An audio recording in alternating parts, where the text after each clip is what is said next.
Anyways, this morning we continue the Benefit of the Doubt series. And I'm really excited about this. Now, I don't know if you're like me and you have kids, sometimes you see yourself in your children, and sometimes that's a good thing, and sometimes it's not such a good thing. Have you ever had this happen? Where you see something your kids do, and sometimes you're like, it makes you really proud. You're like, and that's just like me. And then there's some things they do that you're like, I wish that wasn't just like me. You know? My daughter, for some reason, I can't really explain why this happened in our lives, but there was a time in her life where she'd only heard essentially kids songs. So like the Barney stuff, you know, the VeggieTales stuff. She'd heard some stuff from like, from the Laurie Berkner Band, which is, if you don't know the Laurie Berkner Band, you have small kids, talk to my wife. I don't think our kids listen to Laurie Berkner because my kids liked it. I think my wife liked it, and then she made my kids listen to it. But it's a kids band. And my kids had only heard songs by like these, you know, really these like kids artists who were writing kids music. So they knew the Wiggles and those kind of things. As it turns out, there was one song that we had cleared off an iPhone for our kids to use as an iPod. It was broken and we cleared it off, and they could just use it as an iPod. That was about the only thing that worked on it. And a song got left on there somehow. And the song was not even like, it was Love Story by Taylor Swift. I don't know how that worked. I don't know what happened there. But the song Love Story got left on the phone, and my daughter heard it a few times. And she started to really like the song. Now, if you remember, I mean, the song, if you know the song, it's pretty harmless. It's a sweet little song by sweet little Taylor Swift. How could something be wrong with that, right? But the chorus, it says this, it says, Romeo, take me somewhere we can be alone. You know, I keep waiting for you, but you never come. And, you know, you'll be the prince, I'll be the princess. And it's a love story, baby, just say yes. You know, it's like this beautiful little song about young love. But when you have a daughter, you hate Taylor Swift for that reason. Like, Taylor, don't be teaching them this. So I started singing every time the song would come on. She still wanted to hear the song. So I would just sing louder over it. And I made up like my own words where it was like, you know, like, hey, you know, maybe we should go on a date. My dad could be the chaperone, you know, like things like that. Like, you know, I thought that was more appropriate. Like, let's not go out. We could just hang with my dad at home, you know, like, thought that was better, you know, like, you know, I'm really not in a place where I need a boyfriend, but at the end of the night, we can still shake hands, you know, like, I thought that was more appropriate for where she was at. And so I would sing that really loudly over the song. And so I still do that. Like, I sing dumb words over other songs just for fun when my kids hear them. And I think it's funny. Until the other day, my son starts singing to me the song, You've Got a Friend in Me from Toy Story. And he's singing, You Are a Dad Monkey. And I don't know what that means. But half of me was impressed, like, good for you, bud. But there was part of me that was like, hey, stop that. I don't think I'm a dad monkey. I don't know what that means, but I think it's insulting. And you have those moments with your kids where you're kind of like, you see yourself in them, and you kind of see the good traits and the bad traits, you know, and maybe you've had that moment where you've seen that with yourself, where as you've grown up, you've hit that moment where guys, you're like, I'm just like my dad, whether that's good or bad. Ladies, that moment where you've been like, I think I just turned into my mother for a second, right? And guys, if that's happened, never ever let your lady know that she just turned into her mother. Never do that. Never ever make that known, okay? That's, no matter how virtuous her mother is, do not let her know that she just acted like her mother. But you have those moments, right, where you're like, that's the way it feels. Like, you kind of become your parents. You kind of see the same things in you as you saw in them, and then you pass that on. And sometimes those are really good things. Sometimes they're really not good things.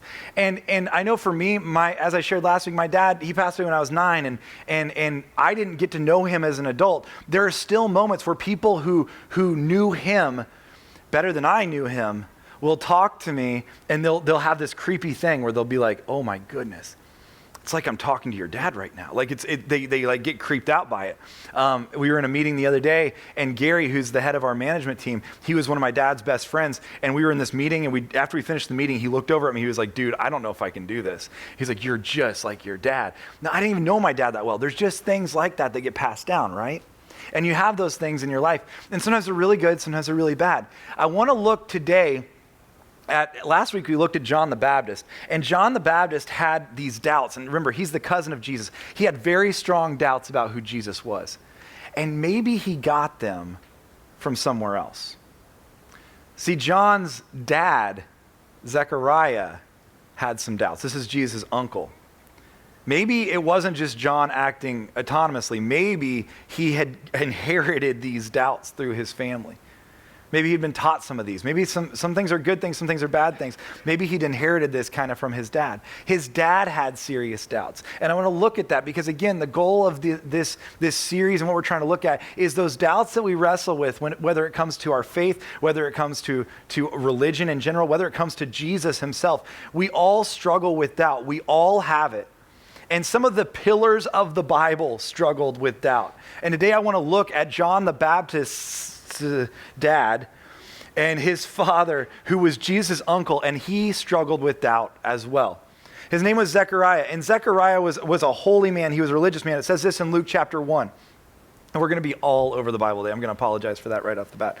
In the time of Herod, king of Judah, there was a priest named Zechariah. So this is John's dad. Zechariah, who belonged to the priestly division of Abijah, though his wife Elizabeth was also a descendant of Aaron. So that means both of them grew up in priests' households. So you could really pray for them. Like they're like pastors' kids, both of them. That's rough. That's not a great existence. My wife and I know firsthand. Both of them were righteous in the sight of God, observing all the Lord's commands and decrees blamelessly. But they were childless because Elizabeth was not able to conceive, and they were both very old. So Zechariah is a priest. He has this wife. They have not had any children, and they're getting older, right? And once, when Zechariah's division was on duty, which means like it was his shift to be the priest going into the temple, he was chosen as a priest before God, and he was chosen by Lot. So he's chosen, like he drew the short straw, and according to the custom of the priesthood, to go into the temple of the Lord and burn incense. And when the time came for the burning of incense, all the assembled worshipers were praying outside. So he's going in to burn this incense. Now, this is more than just going in to light some candles.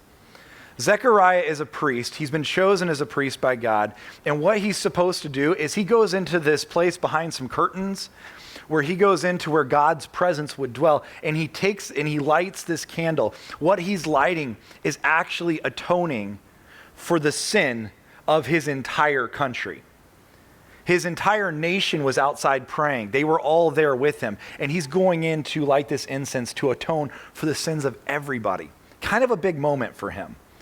Actually, kind of a terrifying moment for him. In fact, it was not uncommon in this day for them to tie a rope around the priest's ankle when he would go into this holy place, because there were times they would go in, and if God didn't find them holy, he would strike them down, he would kill them right there, and then they would have a bell and this rope around their ankle so that the people outside could hear the person fell down and hear the bell, and then they just pull them out by their ankle because nobody else is going in there after them. It was a beautiful system. It was very, very nice, really pretty system. There's a lot of pressure on Zechariah at this moment. And he goes into this holy place, and everybody is outside worshiping. And then an angel of the Lord appeared to him, and standing at the right side of the altar of incense. When Zechariah saw him, he was startled and gripped with fear. That just makes sense.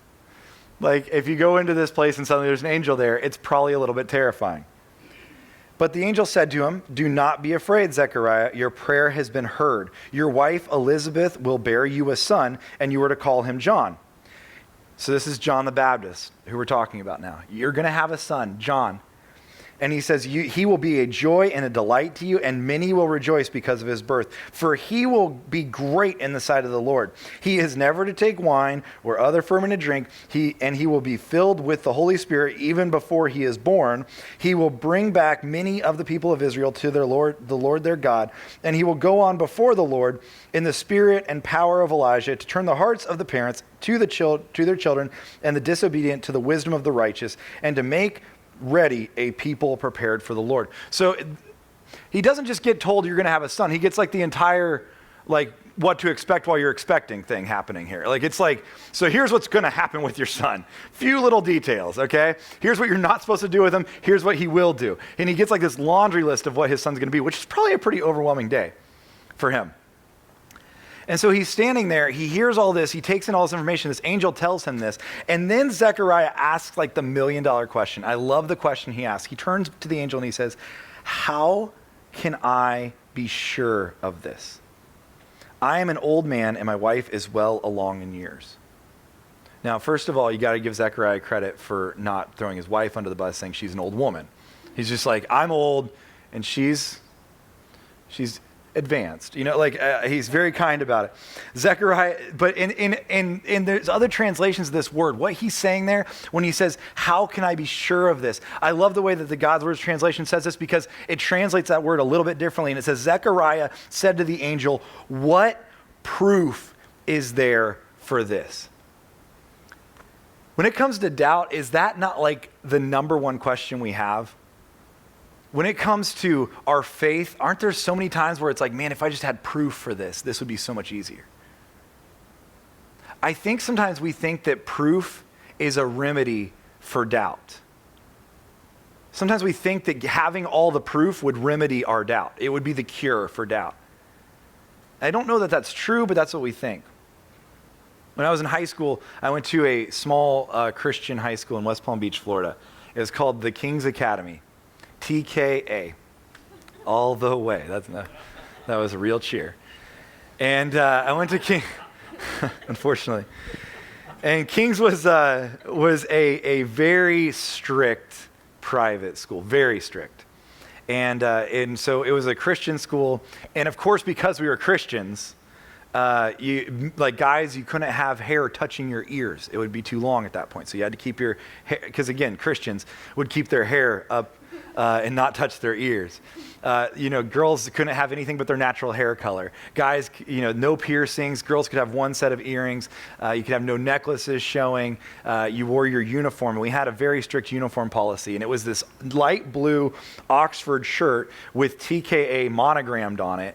And then you wore these navy blue pants. Now, it was an outdoor campus in South Florida, and they made us wear these navy blue pants that were so thick, I kid you not, they were actually flame retardant. Like, they actually were, and for safety. I mean, why not? And so we wore these flame retardant, like essentially Dickies, to school every day to look, but they were pleated, so they were fancy. And we had to wear those. We had to wear, only the certain shoes that they would allow us to wear. And everything was super strict, only white undershirts, And anything you did wrong, guys, no facial hair. And if you came in with facial hair, they would just give you a dry razor and be like, go for it. You got to go bick that right off of there.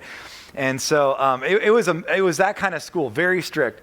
And I had a good time. I liked the school. It really was a good thing for me. But there were some things they did that were just so staunch and just so difficult to deal with. And one of the things they did our senior year was they decided, you're going to go off to college next year, guys. And so our Bible class was a few books that you may have heard of if you're around this stuff. One's called A Ready Defense. Another one is called A Case for the Creator, and another one is Evidence That Demands a Verdict. Anybody heard of these books? Anybody familiar with these? Okay. Yeah, and they're good books, and they talk about the proof that's out there of a creator or of what the Bible says, that it's accurate, that it's real. And there's good things to be said for that. There really is. But they were so terrified. They were like, next year you're going to college. You're going to have these professors that are they're gonna work you over. They're going to tell you things you've never heard before, and you're going to lose your faith. And so we have to give you proof to make sure that you still keep your faith. And so they gave us all the proof they could. And they were like, if you're ever in a debate with somebody, you can use this, pull out this. In fact, there was like this beetle that was like a really big deal. And this beetle could shoot these chemicals out of its rear, because that's what you say in a Christian school, out of its rear. And when you shot out these chemicals, they would shoot out, and I still have to remember this stuff, it was 270 degrees Fahrenheit is how hot it was when it came out of its rear. And then it would ward off all the enemies because that was so hot. And there was no way that this Burgess beetle, this beetle, could ever have existed in the evolutionary flow, because it would have been so unique for these two chemicals to come out the right time. That thing could shoot up to 500 shots of this heated flame thing a second. So there you have it. There's God. Stop questioning. You've got your proof. The beetle with the flame butt. What more do you need? I mean, we had to learn things like that. You know, I remember learning that the equivalency of Jesus coming to earth and meeting all of the Old Testament prophecies was something like 1 to the 10 to the 17th power 1 times 10 to the 17th power probability. That's the same as if you were walking down the street, you found a lottery ticket, you turned in the lottery ticket, and you won the lottery, and you did that for every day for 5 years. I don't know who does the math on this. Like, I can't verify that that's accurate. I just remember I had to learn it for a test. And they were so worried about us getting this proof because they thought proof would cure doubt. If doubt started to creep in, somehow proof would cure it. And I just don't think that's how it works. I just don't think that's always how it works. We could have all the proof and still not believe something. And I think I appreciate some of the things that are out there. I appreciate the way that science works. I appreciate there's things that prove the Bible. And there really are. There's great stuff out there. But I don't know that it necessarily makes us believe anything anymore. You know? Jesus doesn't start with proof. Like, Jesus doesn't start with proof when he talks about stuff. I mean, he talks to his disciples. There's one point in the book of Luke where in Luke 17, all the apostles say to the Lord, they say to him, they ask this question, which you would think would have an easy answer, right? So in Luke 17, verse 5, the apostles said to the Lord, increase our faith. Increase our faith. That's what they put out there. Increase our faith. And Jesus, this would have been the easy time to be like, well, here you go, and drop all the proof on them. Okay, well, let me walk you through everything. I'd like to start with this beetle. You know? Like, he could have done that. He could have been like, I'll get you the proof, okay? See that lottery ticket? Pick that up. You're going to love this one. You know, he could have proved it to them. He could have gone for proof, but he doesn't. Increase our faith, and what does he say back to them? If you have faith as small as a mustard seed, you can say to this mulberry tree, be uprooted and planted in the sea, and it will obey you. He doesn't say if you have proof the size of a mustard seed. He says if you have faith.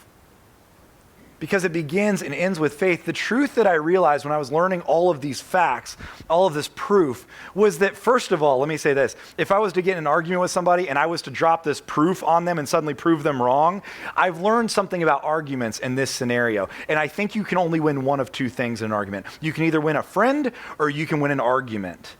And I think Jesus would rather us win friends than arguments. The other thing I kind of learned as I was walking through that path is you can find proof to back up any belief you have. You start with belief. That's where Jesus starts, right?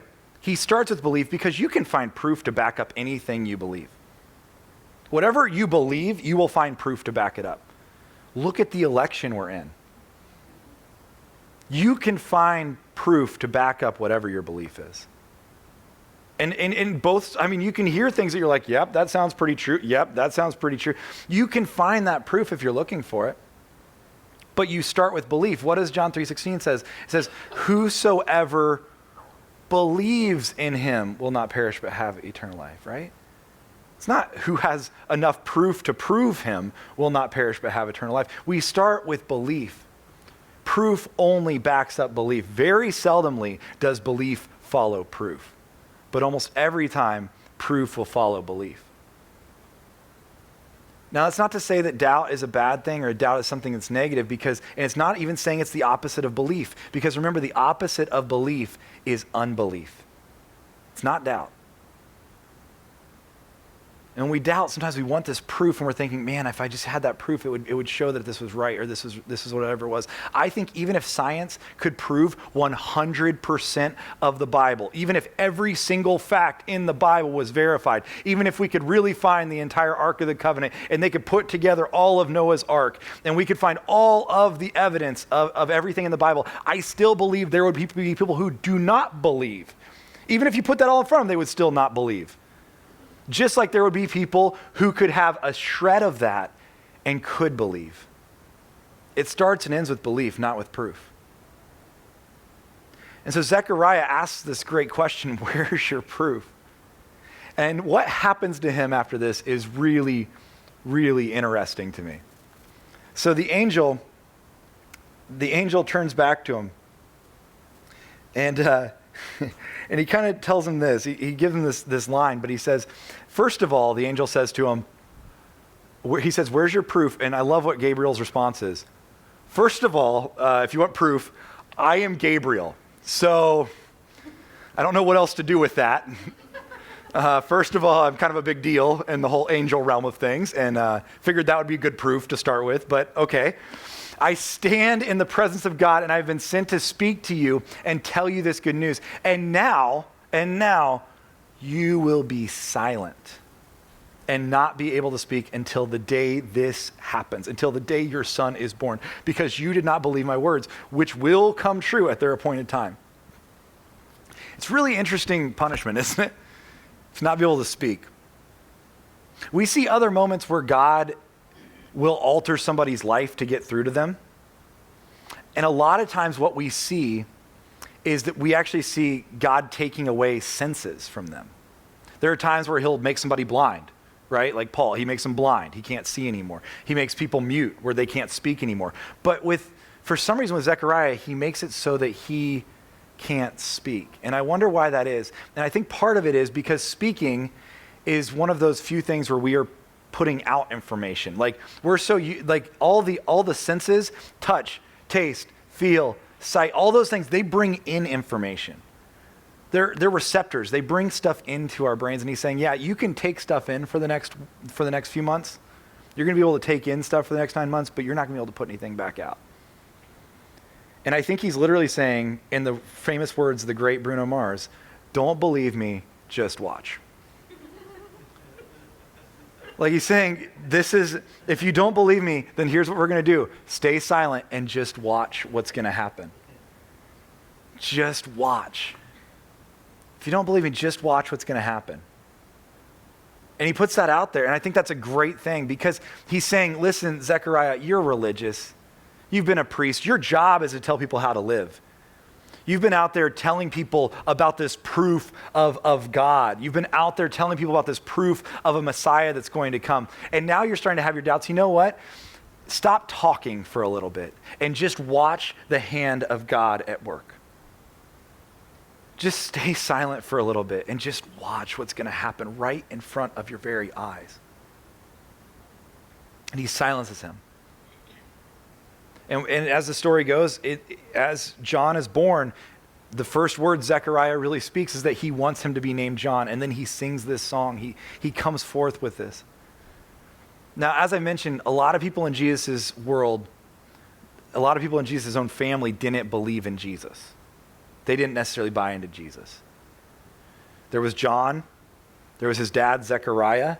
His cousin, his uncle, Jesus' cousin and uncle didn't even believe in Jesus for a long time. And there's another guy who had the same issue, and his name was James.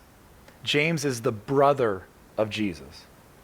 We actually see in John chapter 7, verse 5, it says this, for even his own brothers, talking about Jesus, even Jesus' own brothers did not believe in him. James doesn't even believe in Jesus. He has doubts as well. Are you sensing a theme to these people? He has doubts as well. But James writes this amazing thing, and it totally changed my idea of what proof is and what faith is, the way he writes this. James is a guy, he doesn't necessarily believe in this, but once he does, his faith shifts significantly. And he says this, I love the way he writes this in James chapter 2. He says, "What good is it, my brothers and sisters, if someone claims to have faith but has no deeds? Can such faith save them? Suppose a brother or sister without clothes and daily food, and if one of you says to them, 'Go in peace, keep warm and well fed,' but does nothing for their physical needs, what good is it?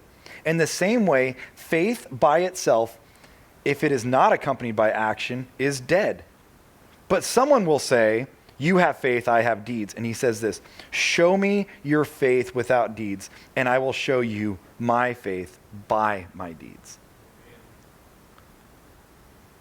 So I think if there's two sides to this, maybe there's part of me that feels almost arrogant about trying to prove God exists.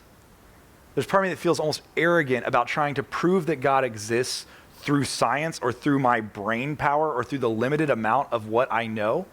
I feel almost arrogant trying to prove that God exists doing that because it's just ridiculous. The creator of the universe does not need my small brain power to prove that he exists. Right? I don't feel like God is asking us to prove that he exists through science, but he is asking us, just like James wrote, to prove that he exists through our actions.